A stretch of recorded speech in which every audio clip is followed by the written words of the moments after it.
muy bien de salud, que su familia también esté muy bien. Deseo todo lo mejor para ustedes. Espero que ya estemos por acá listos y conectados para iniciar la clase de hoy. Estamos a sábado 24 de julio. Es nuestra segunda clase de este segundo semestre de la preparación de la fase privada. Estando ya en este segundo semestre, entiendo que ustedes el semestre pasado, espero que todos ya hayan tenido también la preparación de los otros cursos, y pues esta es la continuación. Es importante tener el conocimiento de estas fases porque esta es la base que ustedes van a tener para poder desarrollar, pues poder llevar a cabo su examen privado. Y lo que se desea, pues, es que se obtengan los conocimientos necesarios. La fase privada es una fase muy importante. Yo les podría decir que es así como ahí sí que realmente es nuestro examen final, es nuestra prueba final definitivamente. Por eso es que somos sometidos al examen privado, como se llama, porque si ustedes ya tuvieron la oportunidad, y espero que sí, de poder ver su temario, las áreas que se les van a calificar, las áreas que se les van a examinar en este caso, ¿verdad? Entonces, entre ellas está administración y está el área de estructuras, que son las áreas que yo les estoy dando en este semestre, pero también tienen el área de aguas, el área de suelos, y donde pues se ven un sinfín de temas y subtemas que son totalmente importantes conocerlos. Cuando estamos estudiando, decimos todos estos temas quizás no me los dieron o no los cubrieron, pero no es así. Uno se va dando cuenta que sí nos lograron dar todos los temas. Lo único que el tiempo de estudio o el tiempo que se miran los cursos a veces son como que muy cortitos, entonces pensamos que no nos dieron alguna cosa, algún tema, pero por eso estamos en este momento acá, para poder reforzar esos puntos importantes que pues en los 5 años que ahora ustedes ya culminaron los 5 años de estudio, pues entonces ahora viene esta fase de preparación, como es la administración de un proyecto. La administración de un proyecto no es nada fácil, no es cosa sencilla. En la administración de los proyectos encajan muchos puntos importantes, muchas destrezas, no solo del profesional, sino también del equipo de trabajo que va a estar al lado de uno, porque todos estos trabajos de construcción, constructivos, no los podemos hacer. No los puede hacer solo el profesional. Necesita un equipo preparado, un equipo profesional para poder desarrollar el trabajo que nosotros necesitemos. La semana pasada mencionábamos un poco de lo que son los trabajos preliminares, y los trabajos preliminares es la base, es el inicio de nuestras construcciones. Aparte de eso, ¿se acuerdan que les mencioné, y quiero que nunca se les olviden estos puntos importantes, que todo nace de una planificación? Los proyectos no se planifican de la noche a la mañana. Los proyectos llevan, a veces en gobierno, los proyectos se empiezan a planificar desde un año antes. Desde un año antes, por ejemplo, los proyectos que se desarrollan en consejos de desarrollo, valga la redundancia, se empiezan a planificar desde un año antes. Desde un año antes, los COPODES, juntamente con el alcalde, en este caso estos órganos se llaman el COMUDE. El COMUDE es una reunión mensual que hacen en las municipalidades, en el cual los COCODES, que son los órganos que están organizados dentro de su comunidad, en cada aldea del municipio. Están organizados y ellos priorizan su proyecto. En una comunidad, y ustedes pueden ver en el área donde ustedes viven, si están en una cuadra, a veces los vecinos se organizan en la cuadra o en el área, como está identificado en el municipio, ya sea por aldeas, ya sea por cantones, ya sea por colonias. Entonces estas colonias se organizan y tienen un grupo o un representante ante la municipalidad, y a esos grupos se les llama COCOES. Entonces, ¿qué hacen ellos? Priorizan, porque las comunidades, las colonias, los cantones, las aldeas, siempre van a tener muchas necesidades. Si nosotros vemos el área donde vivimos y empezamos a ver pavimentos, empezamos a ver adoquinados, empezamos a ver problemas con el agua, empezamos a ver que no tenemos un buen ornato.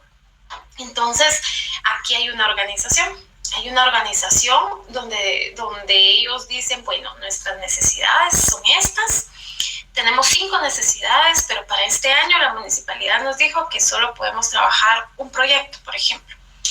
Entonces, ese proyecto lo priorizan, es la palabra que se le da.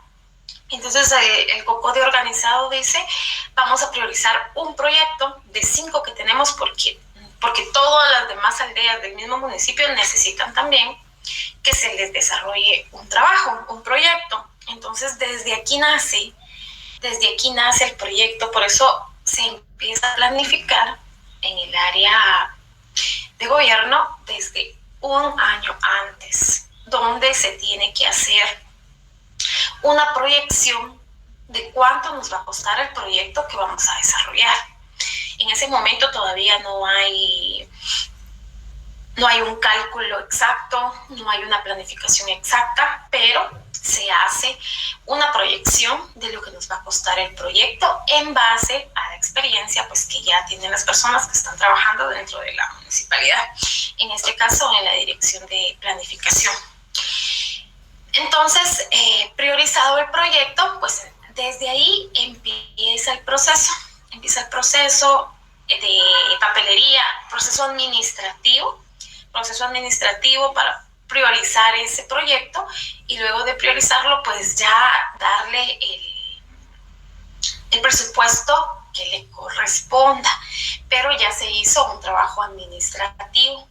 Luego de ese trabajo administrativo, pues también pasa ya a empezar a crear el proyecto, a hacer su perfil, a poner por qué se va a hacer el proyecto, cuáles son las necesidades que va a cumplir. Entonces aquí también se hace un proceso de causa y efecto. Tenemos un problema porque tenemos que justificar el proyecto, por qué es que se va a hacer el proyecto. Entonces tenemos que escribir en nuestro perfil del proyecto cuál es la problemática. Después de cuál es la problemática, cuáles son los efectos, cuáles son las causas por las cuales está esa problemática, cuáles son los efectos que nos está causando ese problema central. Entonces ahí ya se le va dando forma al proyecto. Y luego, ¿cuál va a ser la solución? Entonces se propone la solución, que se realice el proyecto. ¿Cuáles van a ser los medios? ¿Con qué presupuesto se va a trabajar? ¿Quiénes van a aportar para que ese proyecto se desarrolle? Entonces, lo que yo quiero que ustedes tengan bien claros es que todo nace de una planificación. Teniendo ya la planificación, pues ya nos pasamos después de analizarlo, después de verlo. También hablamos un poquito sobre eso la semana pasada, que luego de que tenemos todo el proceso administrativo, priorizamos nuestro proyecto, se le hace su perfil al proyecto y todo el proceso que lleva, se analiza también qué estudios va a llevar el proyecto. Y aquí era donde yo les decía que se tiene que hacer una visita técnica al lugar donde se va a desarrollar el proyecto. Y aquí es donde entramos nosotros, los profesionales, tanto de la ingeniería como otras especialidades que se van acuerpando al proyecto, y ahí es donde se va analizando. Si en este caso uno de ustedes va a estar como como supervisor de este proyecto o en planificación de este proyecto. Entonces aquí es donde se va analizando y se va viendo, ir al sitio, a ver el lugar, a ver el proyecto que se va a desarrollar. Entonces ahí ya empieza uno a observar el área, a observar el sitio. Entonces nos vamos dando cuenta que no solo necesitamos una planificación simple, se podría decir. Nos vamos dando cuenta que para realizar la planificación necesitamos que se desarrollen diferentes estudios de suelo, más profundos, completos, los SPT, para poder hacer análisis de granulometría, de humedad, de elasticidad del suelo, en fin, hay una cantidad de estudios que se tienen que hacer. El estudio estructural, dependiendo qué proyecto vamos a desarrollar. Si son muros de contención, por ejemplo, necesitamos tener un diseño del muro, un análisis del muro. Entonces, ahí ya nace todo, se va desarrollando todo el proyecto. Entonces, cuando nosotros ya llegamos al lugar, teniendo la planificación, pues ya estamos listos para empezar a construir, ya habiendo analizado todo lo que yo les estoy mencionando. Entonces ya llegamos ¿con qué? Con los planos. Vamos a compartir la presentación que tenemos para hoy. Ya también se les... en la semana, no sé si ustedes ya tuvieron acceso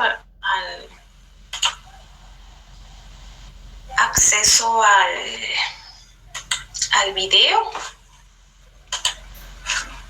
de los 15 minutos que se les sube antes para que ustedes lo puedan ver. Entonces aquí ya tenemos la presentación. Solo la vamos a poner más grande para que lo podamos observar de una mejor manera. Estamos ahí. Yo creo que ya lo pueden ver más claro. Entonces, como lo mencionaba, estamos en el curso de administración fase privada. El código del curso es el FG1 y estamos en la semana número 2. Continuamos con el tema de construcciones rurales, procedimientos constructivos, parte 2. Y les saluda Lilian Chi. Entonces acá la clase tiene un objetivo. El objetivo principal pues es identificar los distintos procesos de construcción en la ejecución de un proyecto. Entonces, ya después de que nosotros tengamos analizado todo ese proceso, que es la planificación con todas las características que lleve, el hecho que nosotros no desarrollemos un proyecto de gobierno no quiere decir que un proyecto privado tampoco le vamos a hacer un perfil. Sí lleva un perfil, sí vamos a encontrar, por ejemplo, hay un cliente que quiere desarrollar la construcción de un edificio de 13 niveles, por ejemplo, y cada piso va a tener 2 apartamentos, por ejemplo, ¿verdad? Entonces, pónganse a pensar ahorita ustedes qué análisis en planificación tendrían que realizar ahí. Hay varios, ¿verdad? Primeramente, como les mencioné, ir a visitar el terreno, cómo está, si nuestro terreno está plano, si está ondulado, si está en pendiente o su topografía realmente está malísima. Tenemos acceso a agua potable, tenemos acceso a drenajes, tenemos dónde conectar los drenajes a la candela municipal o no hay. Y bueno, vienen un montón de situaciones ahí, porque entonces ahí ya se empieza a analizar cuántas personas van a estar, cuántas descargas de drenajes van a haber en ese lugar.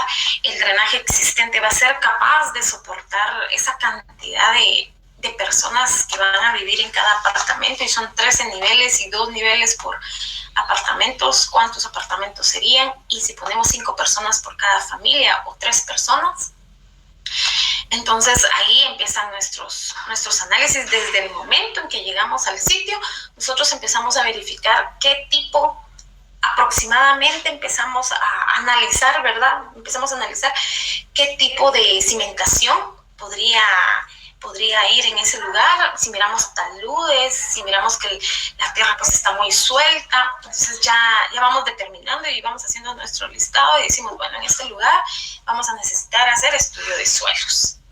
En este lugar vamos a tener que tener un diseño para tratamiento de taludes.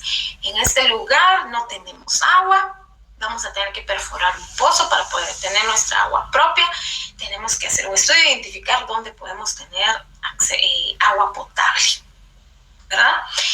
A esa agua hay que hacerle, cuando ya se encuentre agua, hay que hacerle exámenes, hay que hacerle las pruebas correspondientes para ver si el agua es agua viable para que sea para consumo humano. No tenemos drenajes, no nos podemos conectar a la candela municipal. ¿Qué vamos a hacer? Le vamos a dar una solución. Tenemos que tener una planta de tratamiento porque la ley nos dice que toda obra, construcción, industria que esté proponiendo un proyecto tiene que cumplir con una planta de tratamiento. Mayormente, si estamos hablando de un edificio que va a tener 13 niveles y 2 apartamentos por nivel, tiene que darse el tratamiento correspondiente a las aguas negras. Entonces, desde ahí, miren, solo desen cuenta la importancia de que es ir a visitar el terreno. Nosotros, hay muchos clientes que a uno le dicen, ay, mire, le llaman o le escriben y fíjese que yo quiero desarrollar una vivienda, pongamos. Quiero desarrollar una vivienda y mi terreno tiene tanto por tanto, más o menos, y lo que quiero es una casita de 2 niveles o de 1 nivel y quisiera que me dé un presupuesto. Entonces no se pueden dar costos si no conocemos el lugar. No podemos decir, sí pueden hacer esto, sí pueden hacer el otro, si no conocemos el lugar. ¿Por qué? Porque después nos vamos a llevar una gran sorpresa. Posiblemente no se analizaron que iba a llevar un montón de estudios, que iba a llevar todo esto, que el suelo no está apropiado, que no hay agua, que no hay drenaje. O sea, hay que verificar esto. Hoy vamos a ver un punto muy importante también, que son nuestros colindantes. ¿Por qué es importante conocer todas esas partes? Entonces, continuando, el objetivo es ese, ¿verdad? Que vayamos conociendo los distintos procesos constructivos en la ejecución de un proyecto. Tenemos aquí trazo de excavación en los cimientos. Trazar ejes base o ejes principales. Aquí quiero mostrarles este planito. Este plano que ustedes están viendo acá es el plano de planta acotada. Entonces aquí ya nosotros tenemos que tomar en cuenta la realización, que cuando tenemos la planificación, yo les voy a mostrar ahorita de una casa. Más adelante podamos ver ya un edificio para que los podamos visualizar. Sin embargo, esta es la base. O sea, yo lo que quiero que vean es la base. Déjenme ver si les puedo compartir otra pantalla donde tengo los planos en AutoCAD. Pero les voy a terminar de explicar acá. Por ejemplo, entonces aquí ustedes pueden ver, tenemos un terreno de 8 por 1570.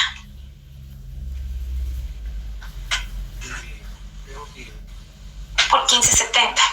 Este terreno en realidad es de 8 por 16.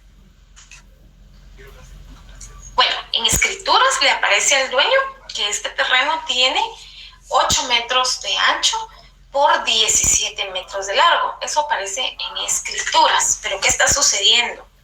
Por eso es muy importante. Yo les hago mención de esto porque les va a servir mucho ya cuando uno anda ya en la calle trabajando. Tenemos que saber ciertas cosas porque cuando no las sabemos también cometemos errores.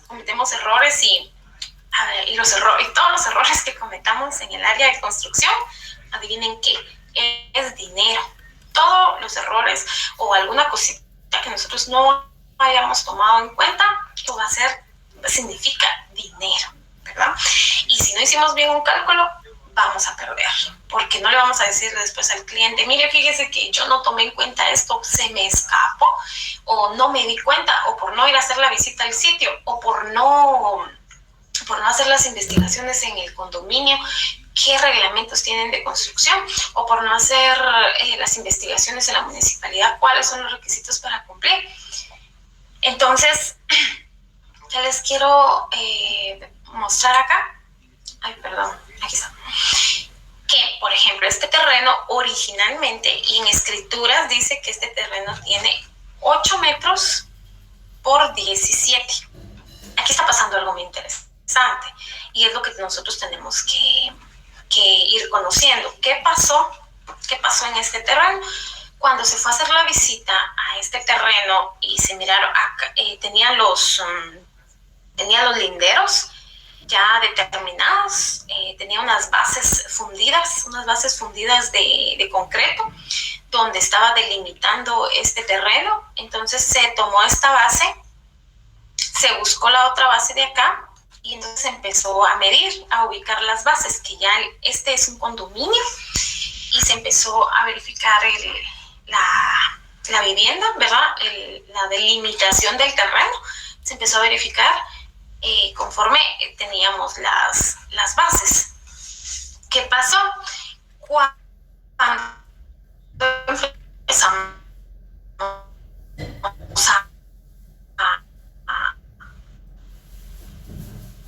a medir, resultó que el terreno tiene 16 escrituras, estábamos verificando y dice que tiene 17. Entonces, ¿por qué tiene 17 en escrituras y por qué cuando fuimos a medir tiene 16? Hay algo muy interesante que tenemos que saber. Las banquetas, todas las banquetas que nosotros vemos en un condominio, o que nosotros vemos en nuestras calles públicas, y luego inicia nuestra vivienda, todas estas banquetas fueron parte del terreno. Entonces aquí, por ejemplo, este señor, su terreno medía 17, pero él tenía que dejar 1 metro de banqueta. Pero ese metro de banqueta, él lo tiene que dejar, no puede decir, este metro de banqueta es mío y en cualquier momento yo voy a querer construir ahí. No se puede, porque ya son lineamientos, en este caso, que el condominio tiene, que la banqueta tiene que tener 1 metro. 1 metro de banqueta, pero en las escrituras de ellos sí aparece que tiene 17, cuando realmente, físicamente, solo tiene 16. Esa fue una. La segunda fue que acá se solicitaron todos los requisitos del condominio para poder construir. Realmente en los condominios ponen un montón de requisitos donde el propietario, sin quien compró ese terreno, no se asesoró en su momento y ahora viene y dice, bueno, yo quiero construir, ahí empiezan a salir muchas cosas que tal vez ni el propio dueño sabía que el condominio tenía reglamentos. Entonces aquí no solo es eso, no solo es en el momento de construcción, sino también a veces los clientes a nosotros nos preguntan, fíjese que yo quisiera comprar un terreno en tal lugar, pero no sé si lo compro y no sé si usted me podría dar una asesoría, ¿verdad? Y acompañarme e ir a ver el terreno. Es parte de nuestro trabajo también. Les va a suceder que va a haber clientes que les van a decir a ustedes, vamos a ver el terreno porque lo quiero comprar.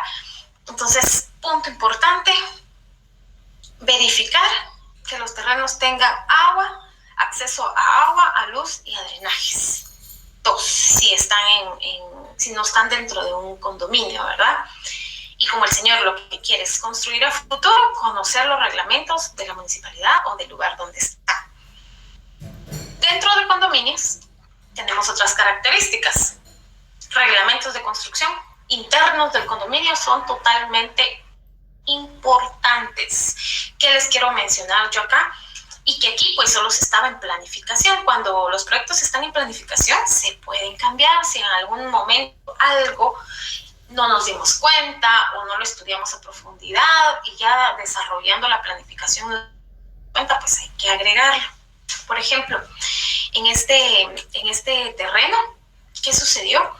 Que aparte del metro que tiene la banqueta y que es parte parte del terreno, pero ya el condominio lo vendió junto con esa banqueta, digamos, pero tiene que tener el retiro de 1 metro, aparte de ese metro que se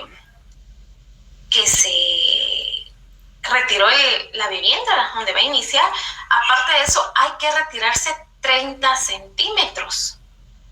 Entonces se empezó a indagar por qué, porque hay que retirarse más. 30 centímetros en una vivienda, créanme que es significativo. Posiblemente nuestro baño tenía 1,30, por ejemplo. 1,30, y nosotros con el 1,30 sentíamos que el diseño del baño es apropiado para poder tener la circulación mínima. Pero ¿qué pasa si ya tenemos hecha la planificación? Si ya se le mostró al cliente, mire, así le va a quedar su vivienda, y luego nos damos cuenta o nos dicen, fíjese que hay que hacer un retiro de 30 centímetros. ¿Y por qué, verdad? Esos 30 centímetros van a afectar mi diseño. Esos 30 centímetros afectan lo que está propuesto. Vale. Y resulta que dicen, bueno, se tienen que retirar esos 30 centímetros. ¿Por qué? Porque aquí pasa la tubería del agua. O sea, la tubería del agua está pasando después de la banqueta, está pasando 30 centímetros frente a la vivienda. ¿Por qué la traen así? Eso sí, se desconoce, ¿verdad? Aquí hay otra cosa importante también, y donde ustedes como profesionales, como ingenieros, van a tener intervención, porque yo aquí estoy hablando de la vivienda, pero esa lotificación ya tuvo una planificación. Entonces, para mencionar algunos procesos rápidos de la lotificación, la misma historia, la lotificación necesita ir a ver el terreno. Si a ustedes los contrata mi ingeniero, quiero que me vaya a hacer esta lotificación. Hay muchos puntos que hay que tomar en cuenta, porque aquí ya estamos hablando de una vivienda que ya está en un condominio, y esta vivienda que ya está en el condominio, este terreno ya lo están vendiendo con agua, luz y drenajes. Pero ¿qué pasó antes? Antes hubo un proceso de planificación de la urbanización. Entonces, ¿qué pasó con esta urbanización que nos dejó que la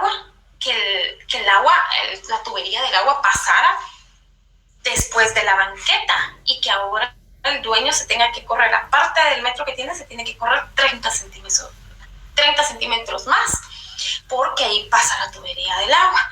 Entonces, aquí, si nos podemos analizar qué pasó ahí, ¿por qué? Quitarle otros 30 centímetros al dueño, eso no debería de ser así, realmente. Entonces, ¿qué sucedió con esa planificación del agua potable? ¿Será que sí la planificaron bien? ¿Será que sí la tenían clara? ¿O lo introdujeron después? Entonces, ahí pues no sabemos qué pasó. Pero vamos a eso, que esa urbanización también tuvo una planificación. En esa urbanización, si llegaron al sitio y encuentran árboles, y esos árboles tienen que ser talados, también hay un ente rector que es el que vela por los árboles, es al que se le tiene que pedir la autorización para la tala de árboles, que es el INAO. Pero ¿qué pasa si empezamos a talar árboles sin tener los permisos adecuados? Van a haber problemas, van a haber multas, van a haber sanciones, hasta pueden decir no se va a desarrollar el proyecto. O sea, hay muchos puntos por los que los proyectos pasan, que cuando ya los proyectos se ven terminados, qué bonito, ¿verdad? O se van tardando un montón en ese proyecto, pero no se sabe todos los procesos por los cuales tiene que pasar ese proyecto. Entonces, hablando un poquito de la urbanización. Entonces, ¿qué teníamos que analizar en la urbanización? Agua, instalación de agua general, instalación de drenaje general, donde ya se dejan las entradas para las viviendas, pozos de visita, pozos de absorción, etcétera, ¿verdad? Pavimentación, luz, energía para el entorno, la planta de tratamiento, porque es muy importante. También otra cosa importante, y se las quiero mencionar una vez para que ustedes lo vayan ahí como que tomando en cuenta, es los retiros que tienen que haber, los derechos de vía cuando se está construyendo sobre carreteras nacionales, sobre rutas departamentales. Eso es muy importante que nosotros conozcamos el reglamento de la Dirección General de Caminos, porque de ese punto, porque a veces las personas nos van a contratar y nos van a decir, fíjese que yo quiero hacer un centro comercial, tal vez no tan grande, ¿verdad? Pero o quiero hacer una fila de locales porque yo tengo un terreno adjunto a la carretera, ¿qué? Nacional 10, por ejemplo. Yo tengo un terreno ahí y quiero desarrollar un proyecto de locales. Entonces, ¿qué pasa ahí? Hay que hacer otro tipo de análisis, porque entonces nosotros miramos nuestra ruta, la ruta nacional 14, tenemos que investigar cuál es la dirección exacta donde se quiere desarrollar ese proyecto, cuál es la dirección, cuál es el tipo de carretera que está pasando enfrente de ese proyecto, cuál es el derecho de vía de esa carretera, ya sea nacional o ya sea departamental. Tenemos que tener esos conocimientos, porque imagínense, no hacemos nada de eso, no hacemos ninguna investigación y nosotros decimos, bueno, aquí comienza mi terreno, dice el señor, y aquí lo tengo en escrituras y todo, y efectivamente se verifican y está escriturado, pero se empieza a construir. Viene la municipalidad o viene quien está en jurisdicción de eso y para la obra. Y dice, señores, ustedes no pueden continuar con esta obra. Necesitamos verificar del centro de la carretera a donde inicia su terreno, qué distancia hay. Usted tiene que tener, si estamos en una carretera, en la ruta nacional, tenemos que tener 12.5 metros del centro. Ustedes miren que las carreteras tienen el centro, eso ya lo vieron ustedes en carreteras. Entonces, del centro de la carretera a donde inicia su terreno, usted tiene que tener 12.5 metros. Eso es lo que dice el reglamento de caminos y la clasificación de carreteras, que seguro ustedes ya la conocen. Entonces, todas esas cosas hay que tomarlas en cuenta. Entonces, ahí ya empezaron a construir. ¿Qué les van a decir? Imagínense que ustedes estén del centro de la calle, estén a 8 metros. ¿Cuánto les hace falta para llegar a los 12.5? Que sean 3 metros más. Y ustedes ya tienen diseñado su proyecto y ya no es rentable, porque si se corren esos 3 metros ya no se puede. Entonces, estas cosas son importantes que se vayan verificando en cada proyecto que se va a desarrollar. Esa es la base, es hacer las investigaciones correspondientes, tanto en municipalidades como en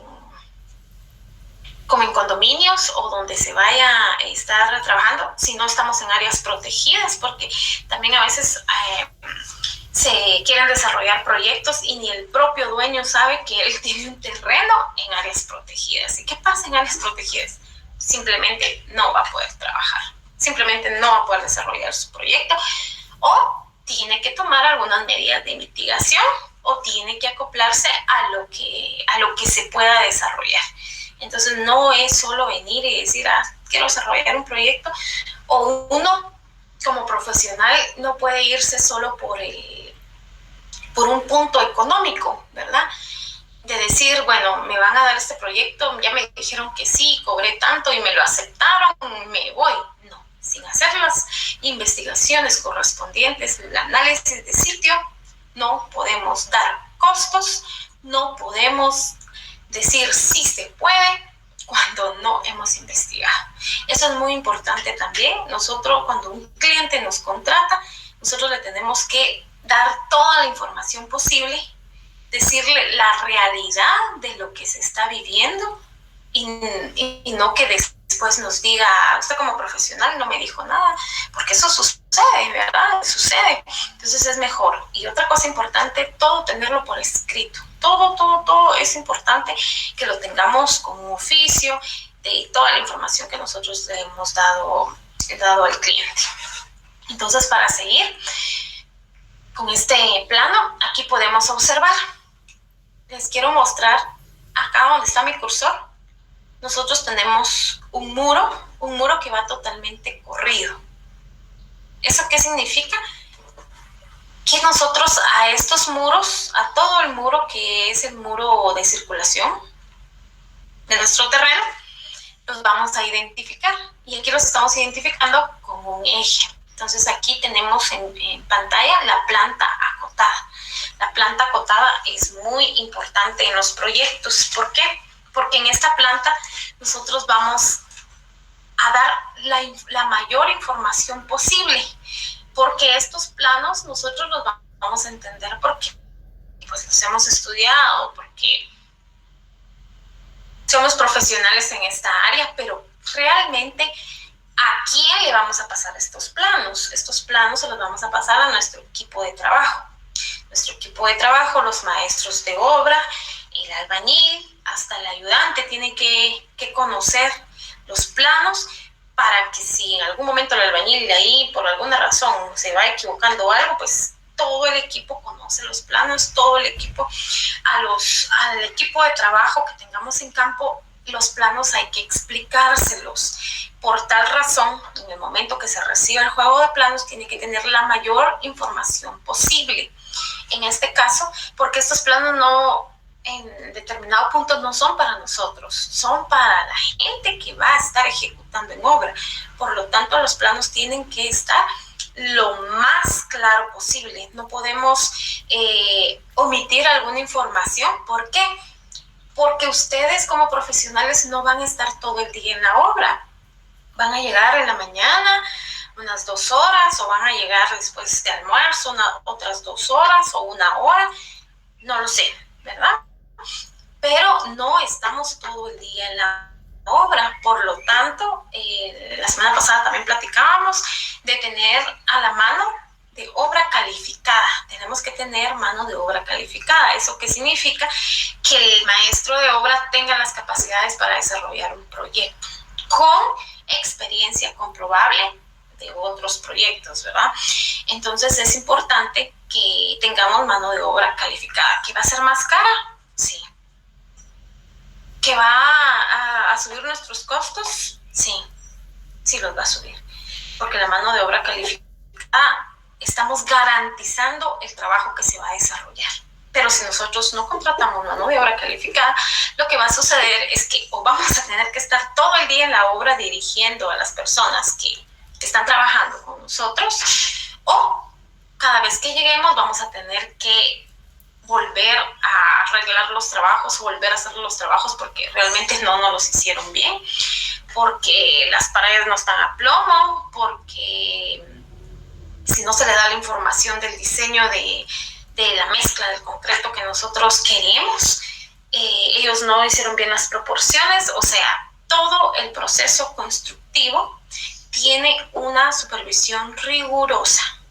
Podemos decir que cuando se está en el proceso de trazo y cimentación, pues es cuando más hay supervisión más constante, pero realmente todo el proyecto necesita la supervisión adecuada.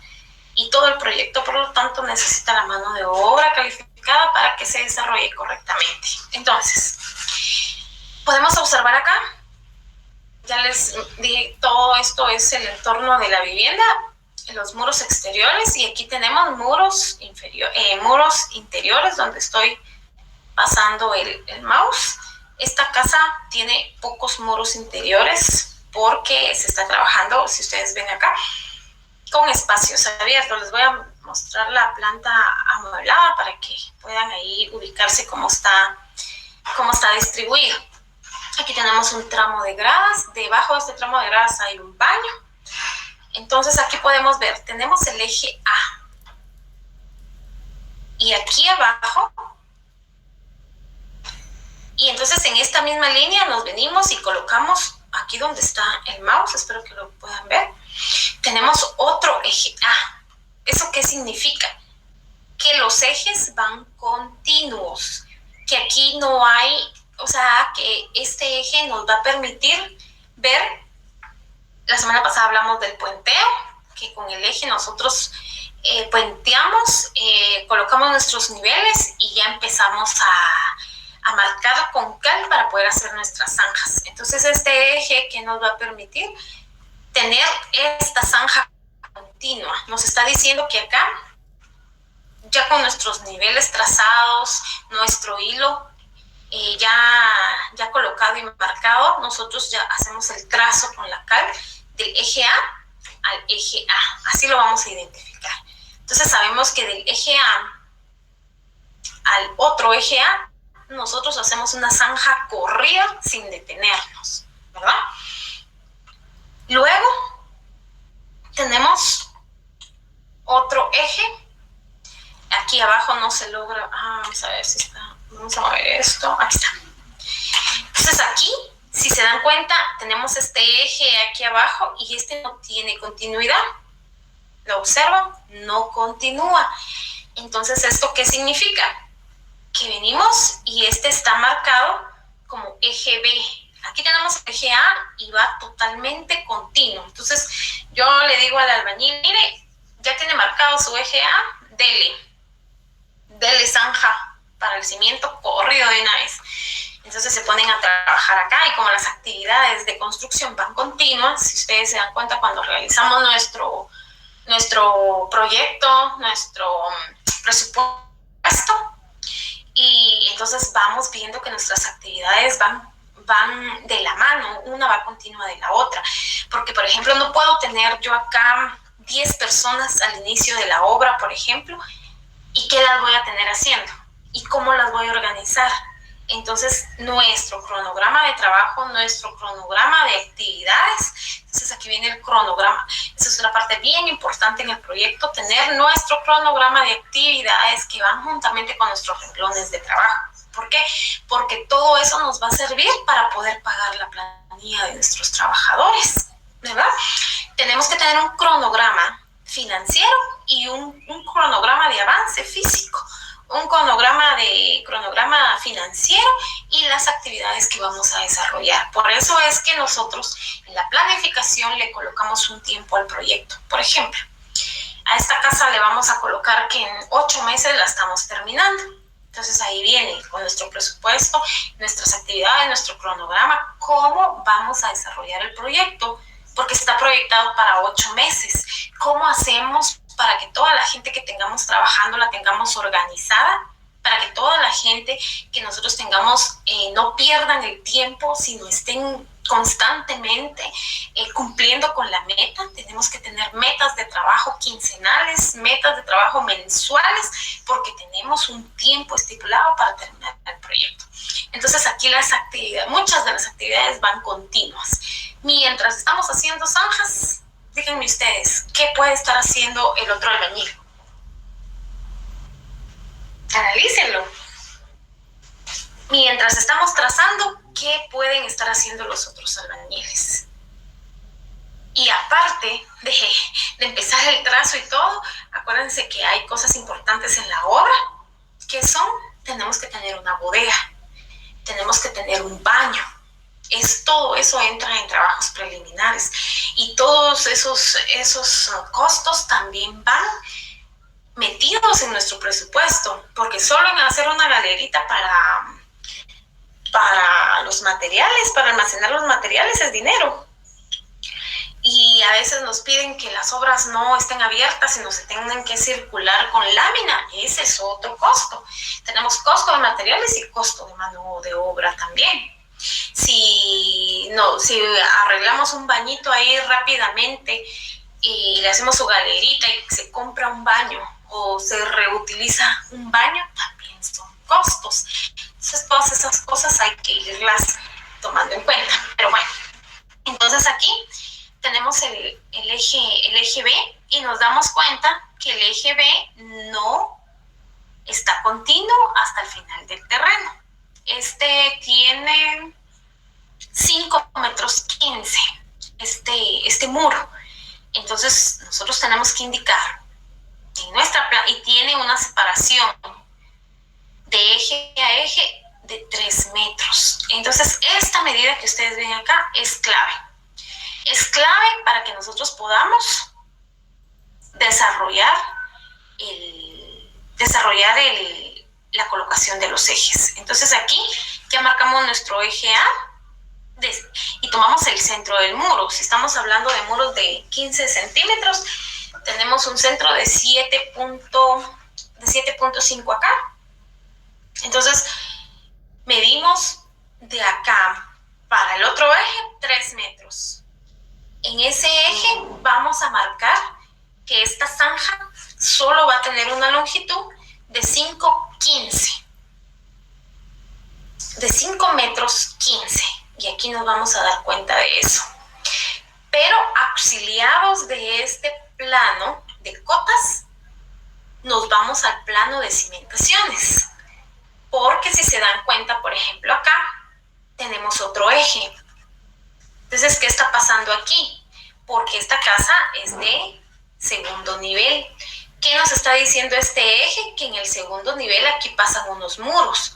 Como este es el primer nivel, no los miramos, pero todos los ejes los tenemos que plantear en la primera planta, aunque aquí no miremos lo que hay en el segundo nivel. Entonces, la planta del primer nivel tiene que llevar todos los ejes, y aquí nos damos cuenta que en este eje número 3, no hay muros transversales, pero tenemos un eje. Entonces eso significa que esos muros solo van en el segundo nivel. Por lo tanto, en este nivel no vamos a hacer zanjas, o si vamos a hacer zanjas, entonces vamos a irnos al plano de cimentaciones. Voy a compartirles ahorita voy a quitar esta pantalla un ratito y les voy a compartir el AutoCAD donde tengo esto para que lo vayamos viendo. Entonces es importante que en el momento del trazo de los ejes, nosotros vayamos. Por eso es que nuestro maestro de obras tiene que tener el conocimiento de todo el juego de planos. O sea, hay que explicarle, y con su experiencia pues él ya sabe cómo va a ir desarrollando, qué planos tiene que ir tomando en cuenta, ¿verdad? Para que lo pueda ir desarrollando. Entonces voy a dejar de compartir lo que estamos viendo ahorita y les voy a mostrar otra pantalla. Esta pantalla que les voy a compartir ahorita los planos están en AutoCAD. Yo creo que ahí está cargando. Ahí creo que ya lo tenemos. Espero que lo logremos ver. Solo también le voy a subir un poquito del brillo de la computadora, porque yo le bajo bastante el brillo por el asunto de la luz, ¿verdad? Bueno, creo que ahí ya pueden ver mi pantalla. Si se dan cuenta, aquí vamos a ver 3 planos. 3 planos, ¿por qué? Porque esta casa tiene 3 niveles. Aquí lo podemos observar. Esa casa tiene 3 niveles y estamos en el plano de estructuras del primer nivel. Entonces, si nos damos cuenta, vamos a verificar el eje. Estamos aquí en el eje A, donde tengo el cursor, donde mencionamos que la zanja va corrida. Luego tenemos el eje B, que es este, y nos damos cuenta que aquí era donde dijimos que el muro tenía una longitud de 5,15. Entonces, en esta planta podemos observar dónde va a pasar el cimiento corrido. Ahora aquí ya podemos ver más claro dónde tenemos que hacer nuestras zanjas. Entonces, en la planta, vamos a buscar la planta acotada. En la planta acotada, si ustedes se dan cuenta acá, que es esta la que estábamos viendo. Entonces, tenemos nuestro eje que ya marcamos, que es el eje A. Ahora queremos marcar el eje B. Pero aquí en esta planta no tenemos toda la información necesaria para ver si solo esta zanja voy a hacer o voy a hacer esta zanja transversal. Entonces nos vamos al plano de cimientos, que es el que teníamos por acá. Aquí podemos ver el plano de cimientos.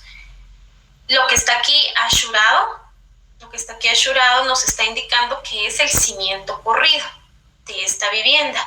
Entonces ahora aquí, cuando nos vamos al plano de cimentaciones, entonces ya podemos observar dónde vamos a hacer zanjas, porque ahí es donde va el cimiento corrido. Entonces aquí podemos observarlo, podemos ver acá, donde está shurado. Este es el muro que dijimos que tenía solo 0.15, pero ahora nos damos cuenta que el eje 3, aquí nosotros mirábamos que en la planta acotada, por ejemplo, no podíamos visualizar porque aquí no se le ve muro, no se le ve muro a esta área, se ve que no tiene muro. Entonces, ¿qué vamos a hacer ahí? Pero en cimentaciones ya podemos observar que sí va a llevar cimiento corrido. Tenemos 2 zapatas, esto que ustedes ven acá en línea punteada son las zapatas, y lo que está en rellenado de azul es la columna. Entonces aquí nos damos cuenta que sí tenemos que tener esta unión de este cimiento con este vertical que estamos observando acá, el horizontal y el transversal. Entonces nos damos cuenta que el eje B muere aquí. Entonces, ya cuando estamos trazando en el terreno, pues es más práctico, ¿verdad? Porque ahora sabemos que ya tenemos trazado el eje A y que es una zanja corrida, y aquí lo podemos observar, que va totalmente corrida. Y también el eje B lo podemos observar acá. Pero nos damos cuenta que este no es continuo, pero tenemos otra base, que entonces, como ya tenemos marcado el eje A y tenemos ya marcado el eje 1, que es el centro de este muro transversal, entonces decimos cuánto de distancia tenemos del eje 1 al eje 3. Y así es como el maestro de obras va marcando cuánto, por eso la importancia de tener claro los planos y con toda la información necesaria. ¿Cuánto tenemos del eje 1 para el eje 3? 530. Tenemos 530 del eje de este muro al eje de este muro. Entonces, ya sabemos que a 530 tenemos que unir esta zanja. Entonces, este eje B, que es el que está acá, a 530 terminamos de zanjear y cruzamos. Entonces, ahí lo marcamos con cal. Por eso es que es importante que ya en el campo se marquen, se vayan marcando cuando ustedes ya miran todo lo que estamos viendo aquí en el plano, pero ya lo ven en el terreno, que está puenteado, que ya tiene hilos, que ya están marcadas las zanjas. Es porque este proceso ya se hizo, es porque ya se identificaron los ejes y ya se trajeron a la realidad, ya se pasaron del plano. Por eso, otra cosa bien importante es que sus planos estén con la escala adecuada. Si yo en el plano puse que estoy a escala 1.75, así tiene que estar, porque ¿qué va a pasar? Una equivocación en escala y también vamos a tener problemas. Posiblemente el maestro de obras lo identifique porque ha pasado, que entonces él dice, no, hombre, aquí hay algo raro. Mejor. Pero cuando son personas responsables, se van a dar cuenta de que en oficina o en plano se cometió un error. Pero cuando no son responsables o no le ponen tanta importancia, entonces dice, pues aquí dice eso y yo lo hago. Y cuando llega la supervisión, ¿qué pasa? Tal vez el cuarto tenía 5 metros, pero como la escala estaba mal, ya zanjearon a 3 metros, por ejemplo. Pero realmente el plano tenía mala escala. ¿Por qué? Porque los maestros de obra van verificando, muchos tienen su escalímetro y van verificando las escalas en el plano, o bien tienen otros métodos con el metro, que ellos ya saben que si estamos a 1.100, pues vamos a tener el centímetro del metro, y si estamos a 1.50, pues el doble, ¿verdad? Y si estamos a 1.75, pues un intermedio entre ellos. Entonces ellos también ya van teniendo esas habilidades para poder ir verificando las escalas de los planos. Entonces es muy importante que la escala que nosotros manejemos sea la que vaya en todos los planos. Bueno, entonces tenemos acá que el eje B ya lo cerramos, no es continuo, y se cierra con el eje 3. tenemos también el eje E, nos pasamos de una vez al otro extremo y nos damos cuenta que el eje E está continuo. Aquí lo pueden observar. ¿Qué significa? Como ya les mencioné, que entonces vamos a tirar un hilo desde el eje 1, que es este, hasta el eje 7, que es el final del terreno en su lado más largo. Entonces, del eje 1 al eje 7, nosotros vamos a marcar en estas esquinas, ya las tenemos puenteadas como vimos. Entonces, del centro del eje marcamos hasta el eje número 7 y ahí ya se puede, pues ya marcamos con cal dónde va a pasar nuestra zanja, y esta zanja va a ser totalmente continua. Y luego podemos observar el eje 7 del lado izquierdo y el eje 7 del lado derecho son iguales, no cambió su numeración. ¿Por qué no cambió? Porque están en un mismo ángulo. Estamos en una línea a 90 grados, continua. ¿Eso qué significa? Que vamos a hacer también una zanja que nos permita cubrir el eje A, ahora nos pasamos para acá, y el eje E. Y su eje transversal es el 7.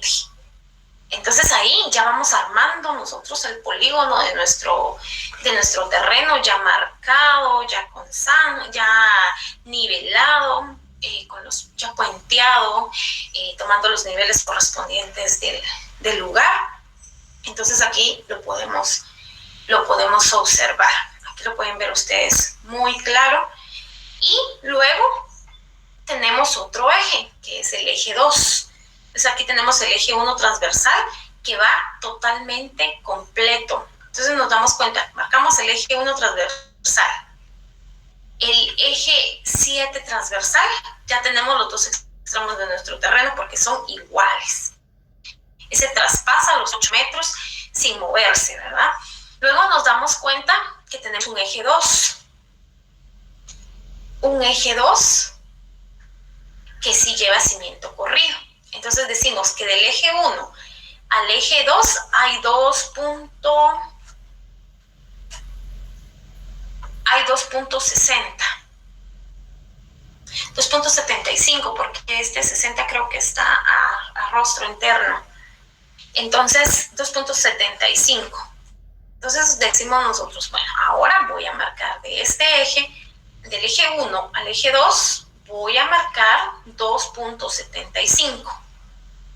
Después de marcar los 2.75 a centro de mi muro, voy a verificar, como ya tengo marcado el eje B, entonces se va a unir. El eje 2 va a topar a esta longitud del eje B y ahí ya cerramos el eje 2. Y ya estamos formando nuestro cimiento. Aquí miren, ya se va formando, ya tenemos todo el exterior marcado y nos damos cuenta que todavía hay unos muros internos. Entonces podemos observar que tenemos que también el eje 5 va continuo. Aquí lo podemos observar. ¿Dónde nos queda más cerca trazarlo? Del eje 7. Del eje 7 al eje 5 tenemos 420 a centros, porque aquí tiene 4.5, pero está a los rostros. Entonces tenemos del eje 7 al eje 5, tenemos 420 metros del centro del muro. Como este ya lo tenemos trazado, ya tenemos un hilo, ya tenemos un puente, nacemos de ahí y nos venimos a este eje 5, a puentearlo, a nivelarlo y ya podemos trazar. Trazamos con cal que va completito hasta el otro eje 5. O sea que cuando tenemos los ejes iguales, ¿qué significa? Que la zanja atraviesa todo el terreno. Y luego nos damos cuenta que tenemos un eje 6 y ahora se nos va a hacer práctico. ¿Por qué? Porque ya tenemos marcado el eje 5. Entonces del eje 5 para el eje 6 vamos a tener 2 metros a centro. Entonces venimos y marcamos acá, como ya está puenteado, ya está nivelado, ya tiene hilo, ya tiene ahí un punto de partida, lo jalamos y centramos el eje 6. Y así vamos formando todos los muros que nosotros tenemos en planos, los vamos pasando al terreno. Y nos damos cuenta también que como ya tenemos trazado el eje 7, el eje 5, tenemos ahora un eje C. Aquí lo podemos observar. Y nos damos cuenta que se muere del eje 7 al eje 5. Pero también tenemos un corte aquí, ¿verdad? O sea, tenemos una columna, tenemos una zapata y tenemos otro eje. Entonces, y nos damos cuenta que este eje pues nos está pasando como en el centro. Entonces marcamos la distancia que tenemos del eje E al eje C, que son 350 más 7.5 de cada lado, nos está dando 365 a centros de ejes. Es el centro de este eje al centro de este eje, del eje E al eje C, nos podemos observar acá, nos está dando 365 a los centros. Y entonces de esa forma terminamos de marcar, terminamos de puentear, terminamos de colocar todo el cimiento, todas las marcas del cimiento que vamos a necesitar para iniciar nuestra construcción. Entonces, ya teniendo las marcas, ya teniendo nivelado, nosotros podemos empezar a trazar zanjas. Pero como les decía, las actividades van continuas. ¿Qué actividades tenemos aquí? Pónganse ustedes a analizar según los conocimientos que tienen ahorita o a estas alturas, pues ya ustedes deberían de conocer estos procesos, deberían de saber cómo se desarrolla ya un proceso constructivo. Entonces podemos ver aquí qué actividades tenemos, ¿verdad? Entonces ya hicimos el trazado de nuestro terreno, ya tenemos el puenteado, ya tenemos marcado. ¿Ustedes creen que ya teniendo marcado el terreno podemos empezar con diferentes personas a trabajar en diferentes puntos o solo una persona que vaya por partes? No, ¿verdad? Sí podemos empezar. Si ya tenemos trazado todo nuestro proyecto, analizado, ya las personas que están involucradas ya saben cómo fue el proceso, hicieron el proceso y ya saben que está nivelado, puenteado y todo, ya se puede empezar a trabajar e iniciar las zanjas. Pero ¿qué pasa? Que si nosotros tenemos más gente metida aquí, ¿qué va a pasar? Entonces necesitamos que las actividades se vayan desarrollando. Mientras unos están haciendo zanjas, otros van a estar haciendo armadura, porque entonces comienza el proceso de la armadura. Terminamos un tramo, por ejemplo, terminamos esta parte de acá de zanjear, que vamos a empezar a poner nuestras columnas principales. ¿Cuáles son las columnas principales? ¿Cómo identificamos nuestras columnas principales? Como columna tipo A, que es la que va a llevar un tipo de zapata y un tipo de columna. Entonces, si se dan cuenta, aquí tenemos en esta línea punteada, tenemos las columnas y en azul tenemos las columnas tipo A. ¿Qué significan estas columnas? Que son las que van a llevar las cargas principales, en este caso, de esta vivienda. Las columnas tipo A. Pero observamos y también nos damos cuenta que tenemos columnas tipo B. Y las columnas tipo B también tienen zapatas. Y en este plano nos está indicando que tienen un tipo de zapata número 2. Y en esta nos está diciendo que tenemos un tipo de zapata número 1. Entonces, ¿qué hay que hacer aquí? Irse al plano de detalles. Entonces, en el plano de detalles nosotros vamos a saber qué nos están diciendo. ¿Qué tipo de columna es esta columna zapata tipo 1? La vamos a poder observar en detalles y el tipo de columna, que es la columna A. Así las identificamos en el plano para que cuando veamos el detalle o para cuando el maestro de obras vea los detalles, dice, bueno, aquí estoy observando que tenemos una zapata tipo 1. ¿Qué medidas tiene la zapata tipo 1? No solo qué medidas, qué tipo de hierro tiene la zapata tipo 1. ¿Qué tipo de hierro? Y a qué separación va a ir cada barra. Les voy a mostrar esta columna también para que ustedes la puedan observar. Aquí tenemos aquí la zapata tipo 1. ¿Qué nos está diciendo este detalle de la zapata tipo 1? Nos está diciendo que la zapata, permítanme, solo quiero ver si esto está agrandado. No, ¿verdad? Voy a agrandarlo. Esto no lo puedo agrandar más. Sí, solo así. Es que hay muchas cosas ahí en la pantalla de AutoCAD. Vamos a ver. Bueno, entonces podemos observar aquí que tenemos un detalle de zapata tipo 1 y ahí la podemos ver. ¿Qué nos está diciendo? Veamos las especificaciones. Aquí nos dice que hay una proyección de la columna. Esto también es muy importante. Vamos a regresar al plano y miren cómo está la colocación de esta columna. La columna está en el centro de la zapata. ¿Por qué está en el centro de la zapata? Porque nosotros tenemos zapatas que nos quedan internas en los centros, en los muros interiores. Entonces el tipo de zapata va de esta forma, con la columna en el centro. Pero si vemos una columna del colindante, por ninguna razón nosotros podemos poner esta zapata en este centro. Si aquí está el colindante de nuestra construcción, no podemos pasarnos con el vecino. Nuestra zapata tiene que ir hacia adentro, porque de ninguna manera nos podemos pasar a la casa del vecino, porque él va a tener sus propias paredes, él va a tener sus propias zapatas y también su zapata la tiene que trabajar de su terreno hacia adentro. Entonces nosotros no podemos trabajar, no podemos poner estas columnas que están en colindante, no las podemos poner hacia afuera. Entonces aquí podemos observar los dos tipos de columnas, de zapatas, cómo va colocada la columna, ¿no? En el centro y la otra en la lateral, ¿verdad? Va hacia adentro. Y les quiero seguir mostrando. Entonces aquí tenemos este tipo de zapata. ¿Y qué nos está diciendo el detalle? Que la zapata tiene 1 metro por 1 metro.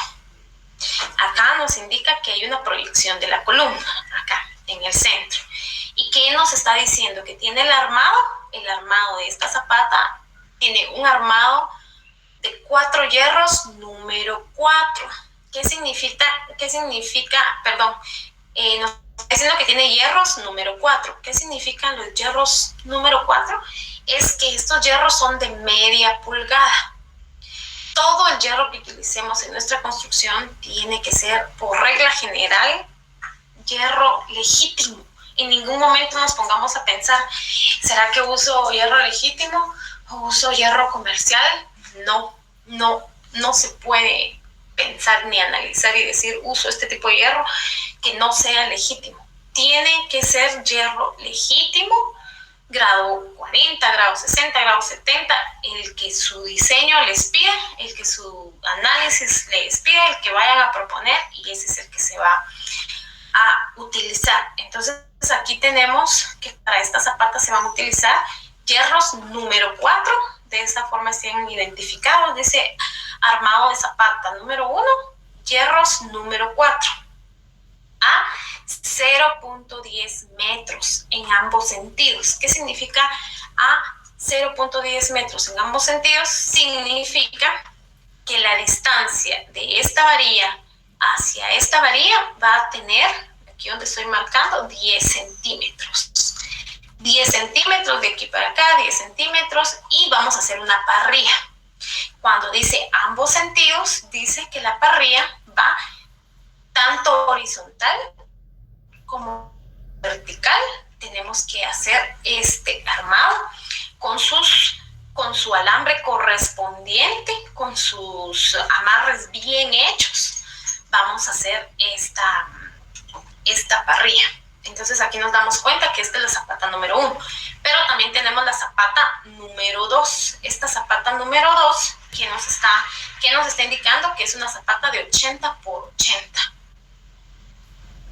Y tenemos la proyección de columna también, y su armado nos dice que tenemos la zapata número 2 hierros número 4 a cada 10 centímetros en ambos sentidos. Entonces tenemos la misma calidad del hierro para las dos zapatas, solo que una es de 1 metro y la otra es de 80 centímetros. Aquí podemos observar, aquí tenemos el detalle de la zapata en planta y aquí tenemos el detalle de la zapata en elevación. Y ahí lo podemos ir viendo y observando. Aquí nosotros vemos cómo fueron colocados los hierritos, aquí, a cada 10 centímetros, y ya viene el armado de nuestra columna. Aquí también lo podemos observar. Entonces así es como vamos nosotros verificando en planos como en campo. ¿Y cómo es de importante el plano para trazarlo en el campo? ¿Cómo es de importante nuestro plano de cimentaciones para ir viendo cómo vamos a desarrollar nuestros trabajos preliminares? Voy a dejar de compartir esta pantalla y vamos a seguir con la otra. Vamos a compartir nuevamente.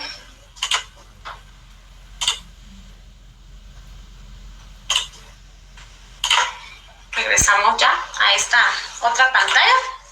Entonces ya tenemos un poco más claro para qué nos sirven los ejes, la importancia de los ejes y cómo por medio de ellos pues vamos marcando. Entonces si vamos por acá donde dice trazar ejes base o ejes principales. También tenemos que estos ejes a futuro serán las líneas ejes de la construcción.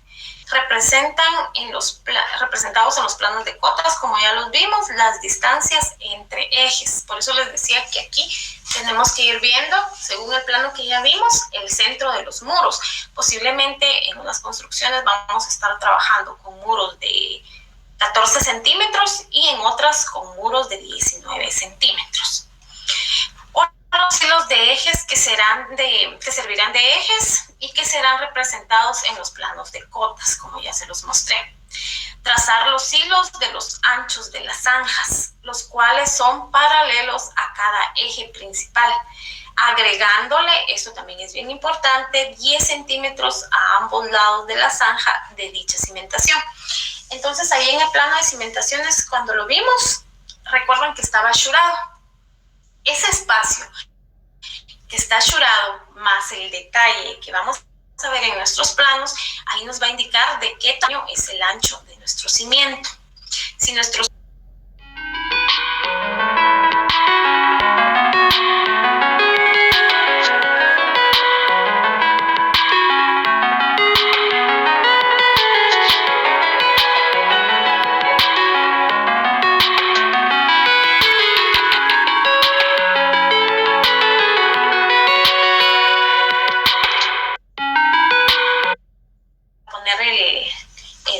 el armado del cimiento, entonces le vamos a dar esos 10 centímetros más en ambos lados de la zanja. Si nuestra zanja es de 50 centímetros, entonces la vamos a hacer de 60.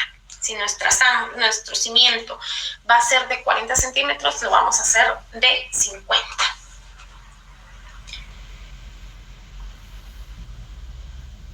Esta es otra parte importante, que es la determinación del piso terminado. ¿En qué consiste?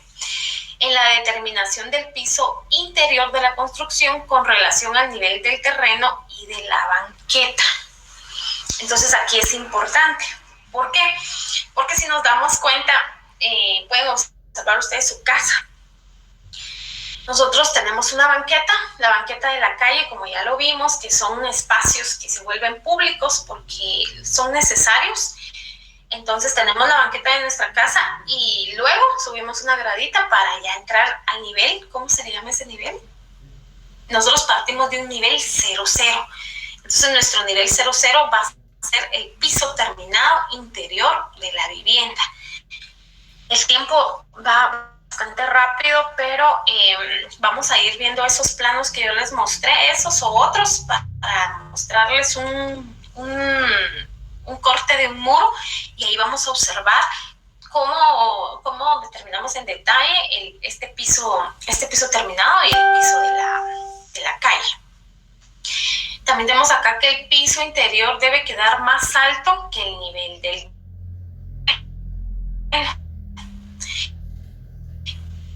con el objeto de evitar que se meta el agua de lluvia o que se tenga humedad. Esta humedad que a veces nosotros vemos en las orillitas de las casas y que empieza a salir salitre y una infinidad de cosas que se le hacen varios tratamientos y cómo cuesta curar ese hongo.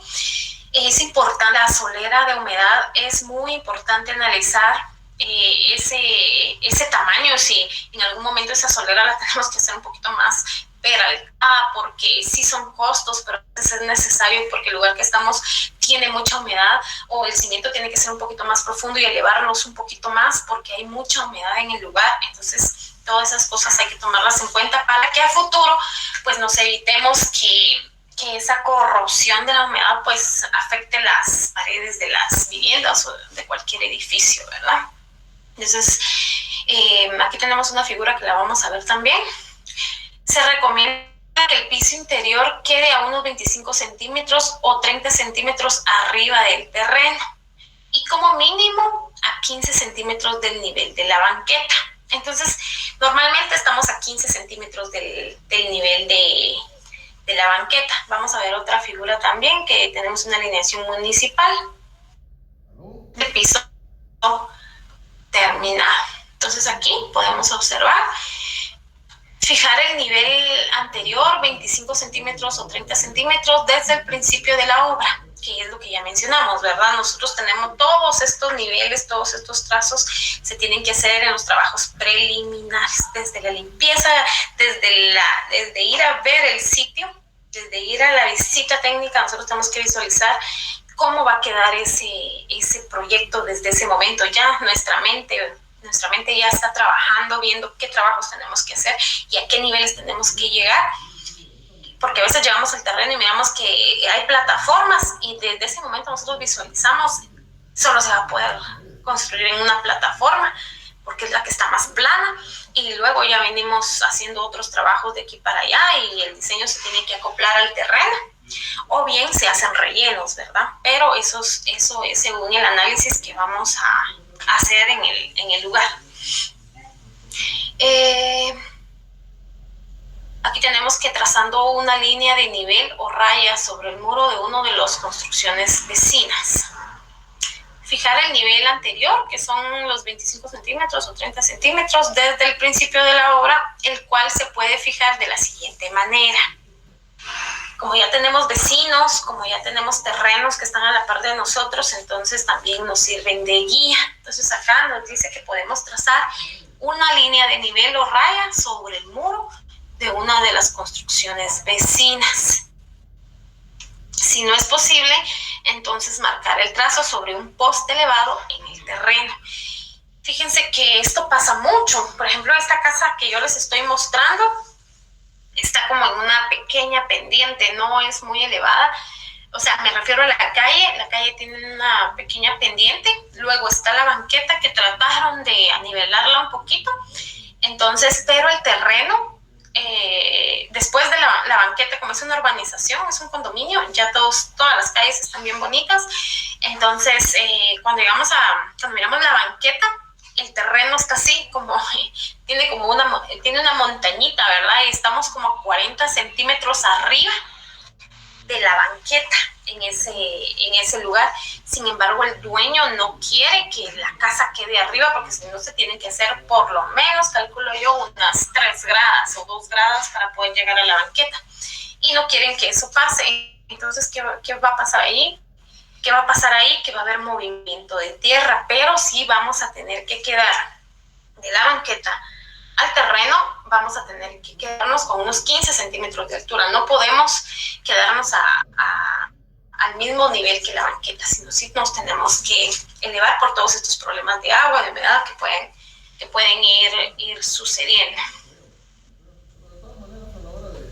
Y entonces acá dice que podemos trazar un poste, ¿verdad?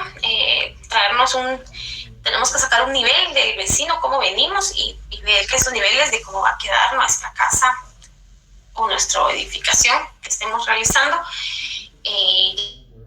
nivelada. El nivel o la raya debe ser marcada 1 metro más arriba del nivel de piso interior que se desee tener. Esto nos sirve para poder tener niveles. Si ustedes han tenido la oportunidad ya de estar en obra, pues el método más práctico que toman los albañiles pues es la medición de los niveles con la manguera.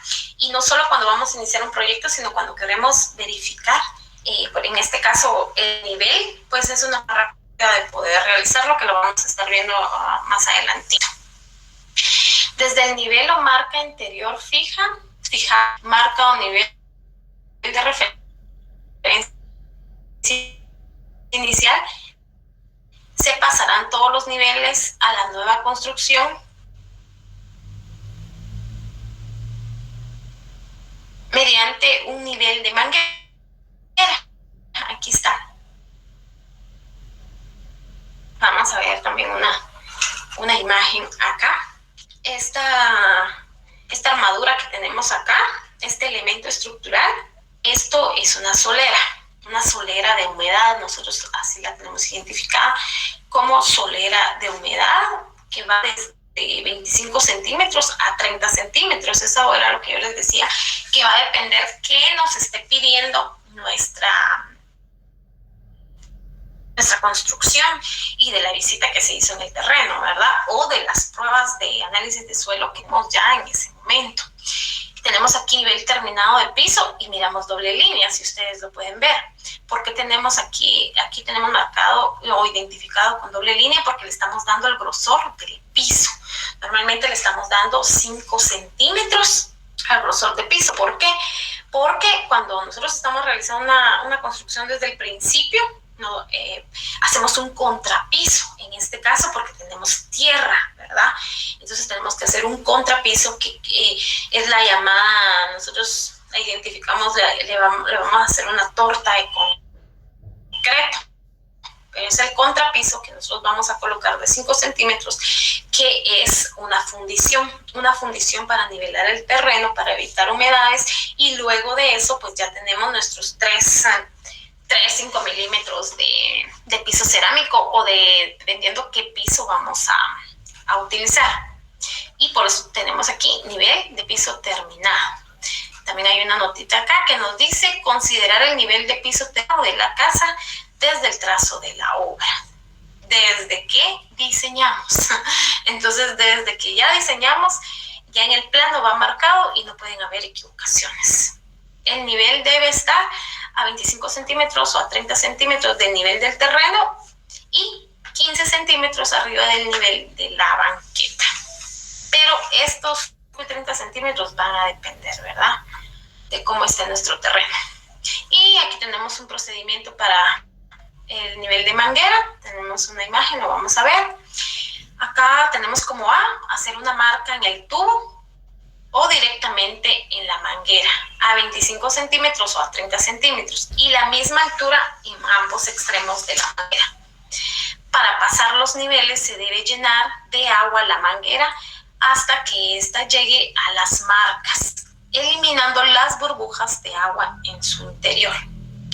Para pasar el nivel entre 2 puntos se debe colocar en un extremo de la manguera la raya que sirve de base. Eso es importante, ¿verdad? Que cuando estén las 2 personas, uno de un lado y uno de otro lado, con la misma altura de este lado, con la misma altura de este lado, con un marcador, se ponga la línea rojita o negra donde va a llegar ese nivel.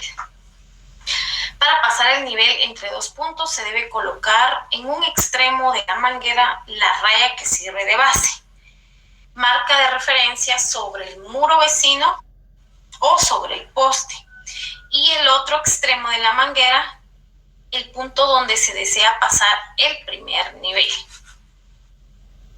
En cuanto a los recursos humanos, deben pasarse los niveles entre 2 personas como mínimo, o sea, una de este lado, otra de este lado. Entonces ya vamos tomando esos niveles. Para mantener entre cada 2 puntos los niveles de agua en forma estable, es decir, que deje de moverse el agua, manteniendo de esta manera el nivel del agua entre las dos marcas fijadas. Cuando el agua ya esté estable, marcar con lápiz o crayón el nivel deseado que se obtuvo respecto al nivel referente sobre algún objeto fijo. Si ya tenemos paredes, entonces en el inicio del terreno, en base a lo que traemos del nivel del vecino, ¿verdad? Si, por ejemplo, si el vecino tiene 3 hiladas de bloc vistas, y entonces nosotros decimos aquí, vamos a marcar acá porque tenemos 60 centímetros y nos vamos con 60 centímetros al otro extremo. Entonces marcamos en la pared que el nivel que tomamos fue un nivel con una altura de 60 centímetros y del otro lado 60 centímetros, y así vamos cuadrando todo el terreno.